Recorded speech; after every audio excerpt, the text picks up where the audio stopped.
Welcome to Crypto Law TV. We are live. I'm John Deaton, the founder and your host. Today's topic is about this Howey Memo, and a lot of people are confused. And so I wanted to address it. We're all very, very familiar, obviously, with the Hinman speech. And the Hinman speech was on June 14th, 2018. But there was a memo that is dated June 13th, 2018. And what we know about this memo is that it was not disclosed. In other words, Judge Netburn ruled that it was protected, and the SEC did not have to disclose it because it's obviously SEC enforcement lawyers doing their own analysis of XRP and whether XRP is a security or whether sales made by Ripple constituted investment contracts under Howie. So the bottom line was, it's not a coincidence that we have an XRP Howie memo dated June 13th, 2018, and we have the Hinman speech the next day. So clearly we can deduce the following. Hinman decided he was going to give ETH a pass, right? He was going to give this speech. He met Joe Lubin first on December 13th, 2017, the co-founder of ETH, because Jay Clayton basically said, hey, call my guys at Sullivan and Cromwell. They represent Joe. We need to have a meeting. And then they meet 4-6 more times between December 13th, 2017 and June 8th, 2018. So during that period of time, the decision is made to give what Hinman called the ETH speech. Remember, in the draft speech from Hinman, he labeled it not when Gary met Howie, he labeled it the Ethereum speech. So he's going to say on this day, June 14th, 2018, Bitcoin and ETH are not securities. But he knows that XRP, which had battled Ethereum for the number 2 spot in January of 2018, XRP was number 2 for a while. And even after the speech in September or October of 2018, XRP had overtaken ETH for number 2. But the reality is it's either the number 2 or the number 3 crypto in the world. And so they know that there's going to be topics about questions about, well, what about XRP? And so obviously there was an assignment given. And the assignment was to SEC enforcement lawyers to analyze the sales of XRP under the Howey test and report back to us, Bill Hinman this is, whether or not XRP is a security or XRP sales are securities. And so this is what we know. We don't know what it says because we haven't read it. So let me be clear about that. But we know what it doesn't say. We know that these SEC enforcement lawyers did not recommend any type of action be taken. Okay? They didn't say, hey, file a lawsuit against Ripple, or hey, we need to make sure they somehow they do a cease and desist memo. It is under what is Howie, the Howey memo. It's analyzing XRP sales under the Howey test. And so they didn't recommend any action. All right, that's very, very, very important. Okay, now we know that on June 14th, we talk about the timeline here. The memo is the 13th, June 13th, and we know the next day Hinman gives his speech. Now, one might assume, well, the reason that Hinman didn't say XRP along with Bitcoin and ETH are not securities is because this memo must have concluded that XRP is a security. Now, I challenge that assumption because if that memo declared XRP is definitely a security, why wasn't Ripple immediately told to stop selling XRP? And there was a perfect opportunity for Bill Hinman and Jay Clayton to look Brad Garlinghouse in his face and tell them the reason we didn't say it in the speech is because XRP, when you sell it, is a security. And they had that opportunity because we've learned from evidence. This isn't Deaton speculating. This is documentation that's been proven that on August 18th, 2018, Brad Garlinghouse, the CEO of Ripple, and David Schwartz, the CTO, Chief Technical Officer of Ripple, who also helped create the XRP ledger and the 100 billion XRP, they were at a meeting with Bill Hinman and Valerie S. and all of those folks and Jay Clayton. Now, we do know what happened in this meeting because the meeting notes, the SEC agreed to disclose to Ripple during the lawsuit litigation, during the discovery phase. And so we get to actually read the notes from one of the lawyers assigned to Bill Hinman, who attended the meeting. And basically, this is 2 months after the speech. Brad Garlinghouse, when you read the notes, you can contextually tell that Garlinghouse, who's normally a pretty cool, calm, collected dude. I mean, we can all probably agree with that. Comes off pretty calm, pretty smooth, all that. When you read the notes, it comes off he's frustrated and he yells out, right? Speaks out, however you want to phrase it, literally says the words to Clayton and Hinman, Ripple is living in purgatory here.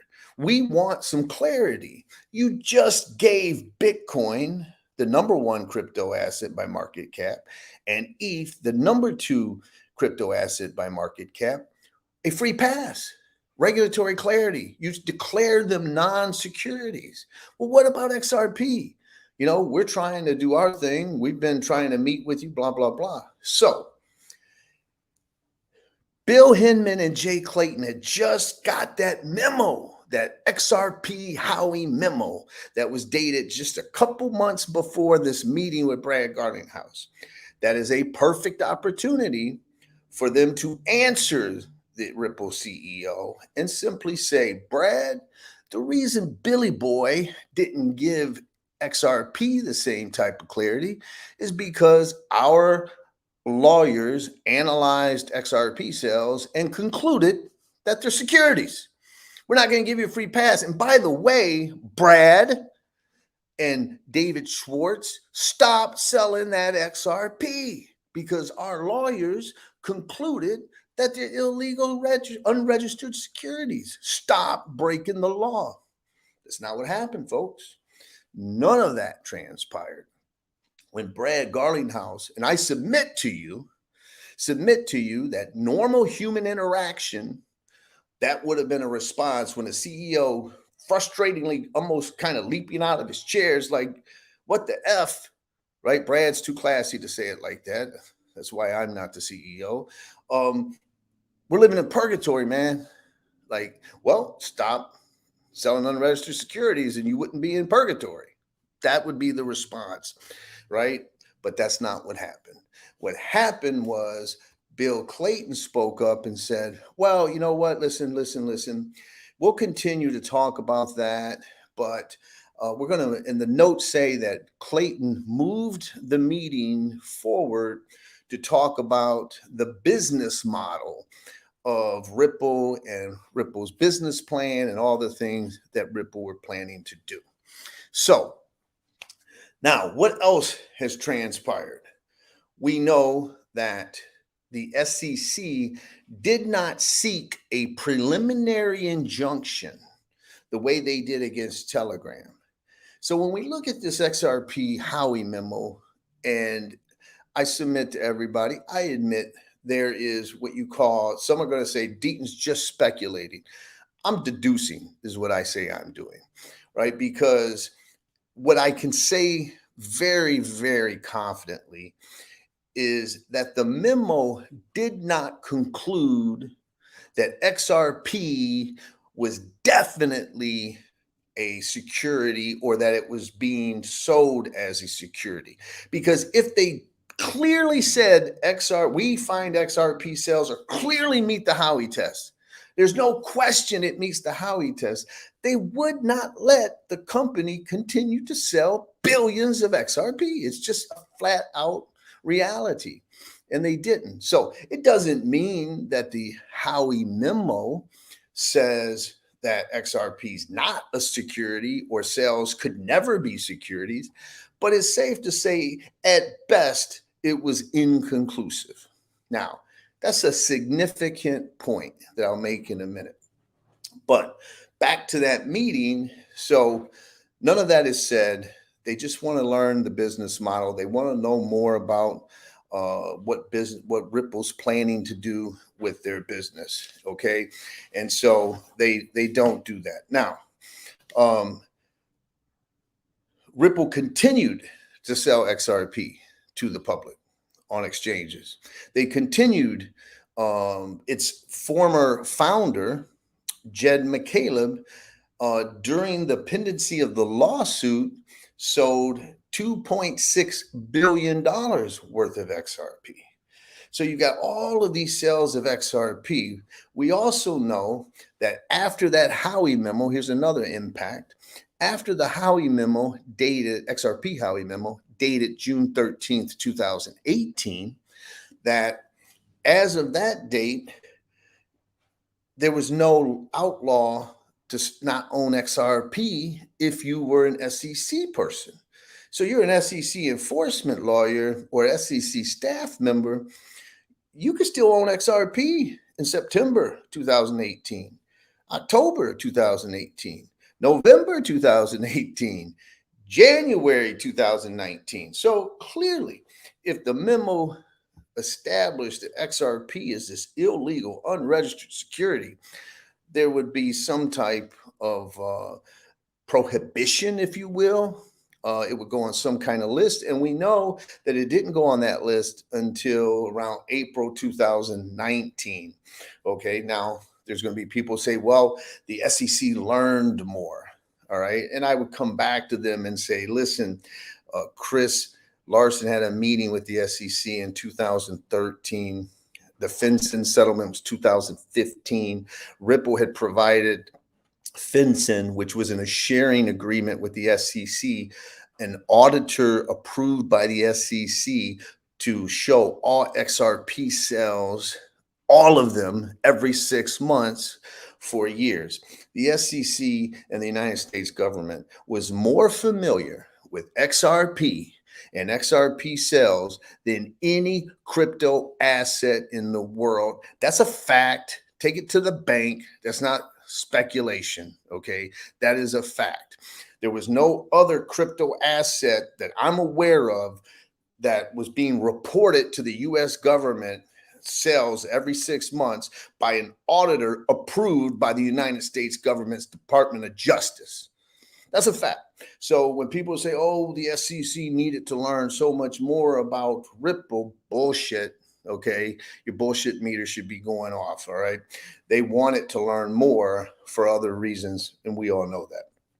Now, why I said it's significant, let's look at another impact that the memo could have. We have that trial coming up, right, of Brad and Chris. And remember, the SEC's theory is that XRP was so clearly an unregistered security that a CEO or chairman of the board, if they encouraged or aided and abetted their company, Ripple, to sell to institutions that XRP, that it's reckless, that it was so clear to everyone in the world that by them encouraging Ripple to sell to institutions, that those gentlemen are reckless.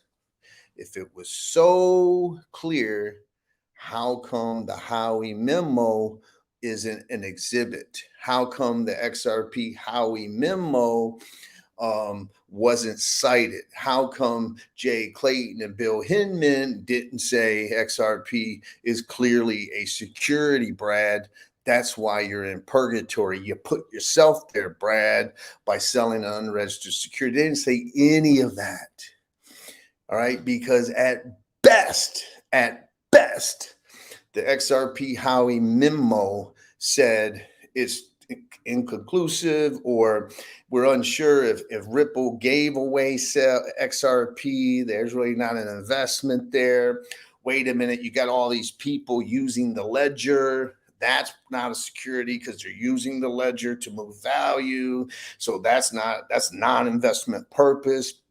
You got the DEX, that's non-investment purpose.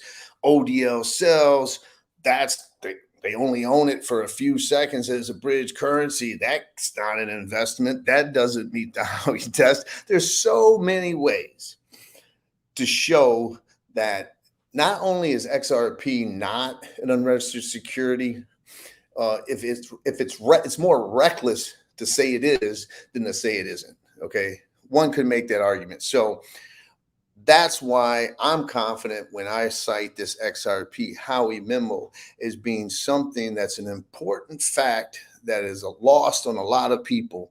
And it's lost on them because it wasn't produced. All right.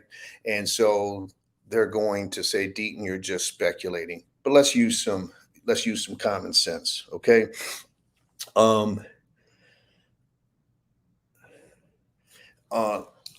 Why the SEC, there's another thing that people don't know. How do we know that Brad Garlinghouse yelled out, Ripple's living in purgatory?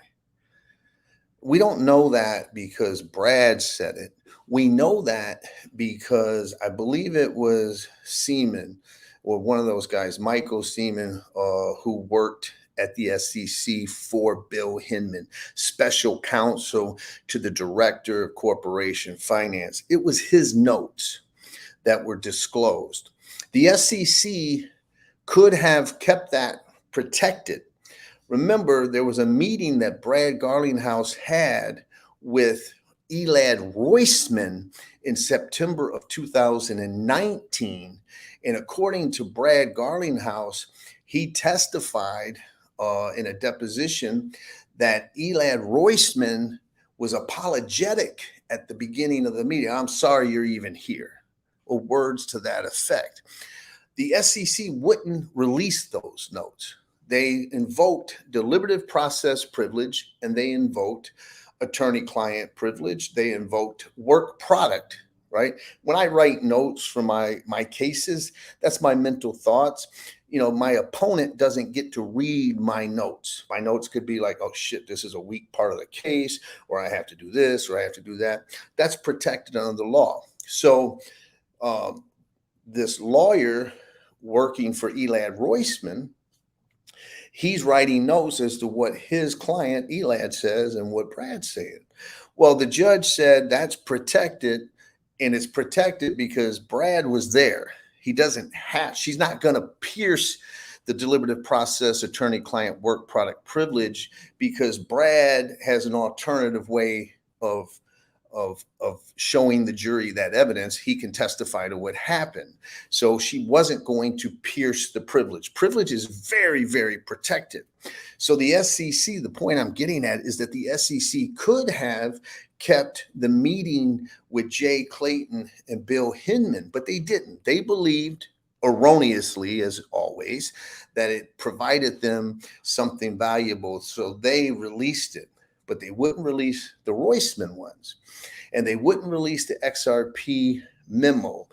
I believe that XRP Howey memo suggests, at best for the SEC, it's inconclusive, but it may very well suggest that XRP was not a security and that it did not meet the Howey test. You know who else came up with that? Judge Torres, right? Judge Torres found that even when Ripple sold it on an exchange, that it didn't meet the Howey test. And so I think that's why they didn't come out and say it. So a couple questions I know people have asked me, and then we'll wrap it up. Why won't Clayton and Hinman come forward? Listen, they're welcome on crypto law at any time. I'm always respectful. I'm always civil. I am going to ask tough questions. I know the facts, and I'll stick to facts, and I always stick to facts, but they're never going to answer them. They're never going to subject themselves to it. And there's a part of me that hopes this case goes forward because I want Bill Hinman on that stand, right? I want him to be subject to questions. I want Jay Clayton to be subject to skilled attorneys' cross examination because they got no prayer. All right. That's my honest opinion. Why won't the SEC release the memo? Another big question. Well, because it hurts them. Plain and simple. They made a decision that the meeting with Clayton didn't hurt them, and they've released other types of things that they could have claimed protected by privilege, and they chose not to.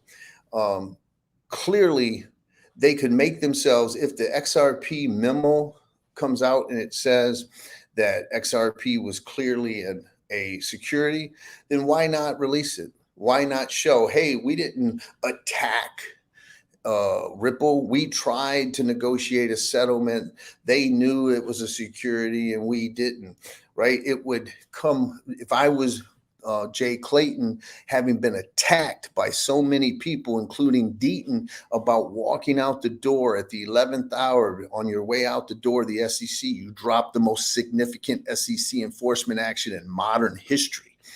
And that it's because you're conflicted and it's because you had ulterior motives.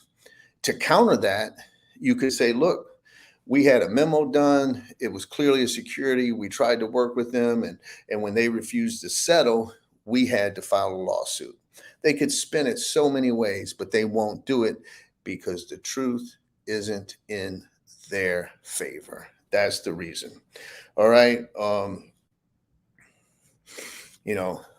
I'm not going to get in it today, but one of the questions that keeps getting asked is, why did the SEC file the case as they were leaving, especially if a memo 18 months earlier didn't say XRP is a security? You know what my position is. Just remember this, folks, and I'll wrap up the memo this way.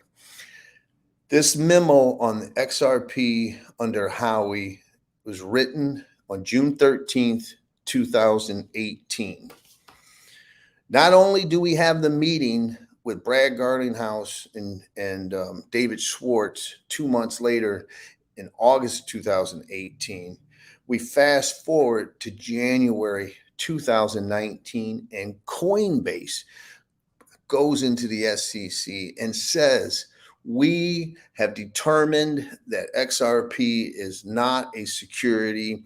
It's not being sold as a security. It's certainly not a security when Coinbase sells it and we're listing it. And not only are we listing it, but then we're going to promote the crap out of it with USDC in our cross-border payments business model moving forward.